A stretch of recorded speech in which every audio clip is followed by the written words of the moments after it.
और इधर मैनपुरी सीट पर बीजेपी और समाजवादी पार्टी के बीच सीधा मुकाबला होने जा रहा है। समाजवादी पार्टी से डिंपल यादव तो बीजेपी से जयवीर सिंह आमने सामने है। न्यूज 18 इंडिया ने मैनपुरी से बीजेपी उम्मीदवार जयवीर सिंह से भी बात की है, सुनवाते हैं। 2 चरण का मतदान पूरा हो चुका है, अब तीसरे चरण की बारी है और तीसरे चरण में एक ऐसी हॉट सीट जिस पर सबकी निगाहें टिकी हुई हैं और वो है मैनपुरी। मैनपुरी जिसे समाजवादी पार्टी का गढ़ कहा जाता है, लेकिन इस समाजवादी पार्टी के गढ़ में आखिर सेंध कैसे लगाई जाए, इसके लिए भारतीय जनता पार्टी ने अपने मंत्री जयवीर सिंह को चुनावी मैदान में उतारा है। लेकिन जयवीर सिंह कितने ज्यादा तैयार हैं, इसके लिए हमारे साथ खुद बातचीत के लिए वो तैयार हैं। जयवीर जी, इस विरासत की जंग से मुकाबला कैसे करेंगे आप? देखिए, मुझे लगता है कि मैनपुरी ने इस बार निर्णय लिया है कि इस बार विरासत की जो बातें हैं वो उस जमाने की बातें थी कि मुलायम सिंह यादव की पार्टी समाजवादी पार्टी थी।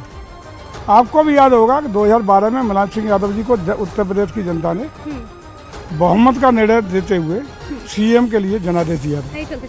लेकिन मुलायम सिंह यादव जी ने अपने बेटे को पुत्र मोह में उत्तराधिकारी के रूप में उत्तर प्रदेश के मुख्यमंत्री की गद्दी सौंपने का काम किया और उसके बाद जैसे ही गद्दी, उम्मीदें थी पूरे प्रदेश के लोगों के, नौजवान है, पढ़ा लिखा लड़का है, नौजवान है, तो ये नई सोच, नया दृष्टिकोण के साथ प्रदेश का कुछ भला नया विजनरी दृष्टिकोण से काम करेगा और भला होगा।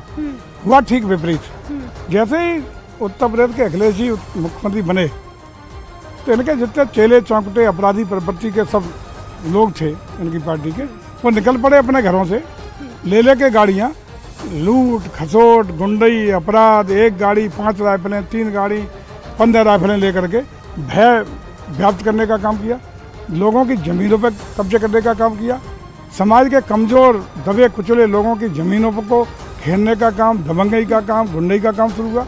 और यही नहीं, स्थिति यहाँ तक हो गई कि महिला अगर अपने बच्चे को पढ़ने भेजती थी, दोपहर में अगर लौट के आ जाती थी सुरक्षित, तो वो बहुत शुक्रिया ईश्वर का अदा करती थी कि सुरक्षित आ गई।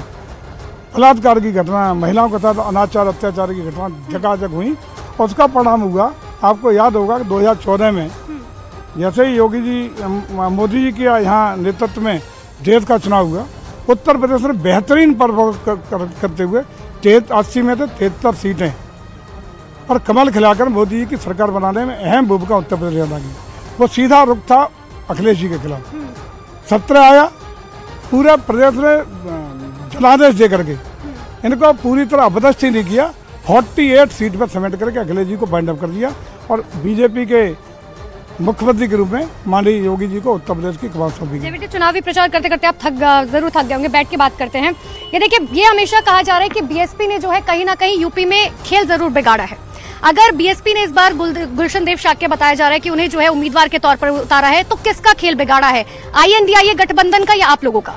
गुलशन देव शाक्य नहीं है प्रत्याशी, अब तो शिव प्रसाद यादव यहाँ से बीएसपी। अगर उनके की भी बात करें तो क्या लग रहा है, कौन खेल बिगाड़ रहा है? यहाँ कोई खेल नहीं बिगड़ रहा, यहाँ का खेल पूरा बिगड़ा हुआ है समाजवादी पार्टी का। मैनपुरी के लोग, मैं कारण बता दूं, चूँकि माननीय मुलायम सिंह यादव के निधन के फलस्वरूप ये सीट लोकसभा की रिक्त हुई।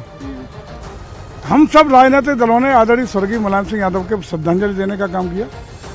जब तक मुलायम सिंह जी की अंत्येष्टि की राख ठंडी नहीं हुई थी, तब तक यहाँ उपचुनाव हो गया था। लोगों को भी लगा कि हमारे बड़े नेता थे और सभी दल उन्हें श्रद्धांजलि दे रहे हैं, तो श्रद्धांजलि के स्वरूप डिंपल जी को उन्होंने वोट दे करके सहानुभूति की गाड़ी पर बिठा करके बेहतरी पार कराने का काम किया। लेकिन डिंपल जी तो बार बार कह रहे हैं कि बीजेपी जो है पूरी तरीके से लोकतंत्र खत्म करना चाहती है और इसीलिए जो है आपको चुनावी मैदान में उतारा गया और आप भी वही कर रहे हैं। मैं बता रहा हूँ आपको कैसे लोकतंत्र खत्म किया, कौन किसने किया, ये भी बता रहा हूँ। डिंपल जी को MP बनाने का काम यहाँ की जनता ने कर दिया, लेकिन डिंपल जी ये सहानुभूति की गाड़ी, श्रद्धांजलि की गाड़ी एक बार हो सकती है, बार बार नहीं हो सकती। 1.5 साल डिंपल जी को MP बने हो गया। 1.5 साल में वो कितनी योजना लेकर के भारत सरकार की, प्रदेश सरकार के क्षेत्र में लेके आई, अपनी निधि का कितना काम किया, ये भी नहीं कर सकी, चलिए ये भी छोड़ दीजिएगा। वो जिन जिताने वाले कार्यकर्ताओं के साथ कितना कभी धन्यवाद देने कभी आई हूँ, उनको कभी सुख में दुख में, ब्याह बारात शादी संबंध में कभी आई हूँ, ये भी छोड़ दिए। इनके जिन लोगों के कंधे पे बैठ के जीत के गई, उन लोगों से आज तक मिल नहीं पाई, उपलब्ध नहीं रही। बड़े घर की बहू हैं, कहाँ से मिलती? सब आक्रोश है। उसी का परिणाम है कि यहाँ की जनता ने पूरी तरह फैले और सांसद के रूप में देखा है।